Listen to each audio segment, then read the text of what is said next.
If you want to be my disciple, you must by comparison hate everyone else, your father and mother, wife and children, brothers and sisters, yes, even your own life. Otherwise, you cannot be my disciple. Luke 14:26.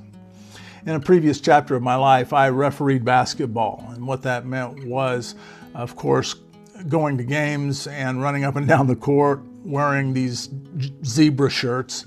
But it also meant going to training sessions in the summertime where people would evaluate us. And I distinctly remember the day one of these evaluators asked our crew to identify our mentor as a referee, someone who could help us because they were more experienced. They could help us to evaluate our own performance and see the areas where we could improve. And I gave the name of someone who served that role in my life, but later on I realized he really wasn't a mentor. He was somebody that I saw on a regular basis, but I didn't really have that type of relationship with him.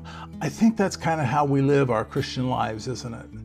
We try to do this. We know we want to be more devoted. We want to be more reflective of the life of Jesus. But we're on our own most of the time. We may go to church, but have we identified somebody who's a little bit more experienced? They have a little bit more of an understanding of Jesus and his ways, and they can help us to evaluate areas where we can grow.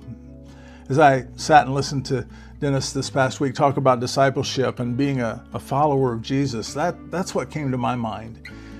We need to build those types of relationships with people who are older and more mature in their relationship with Jesus so they can help us to understand what does it mean to love Jesus and follow him with more commitment and more devotion even than we have for our own families and our own lives.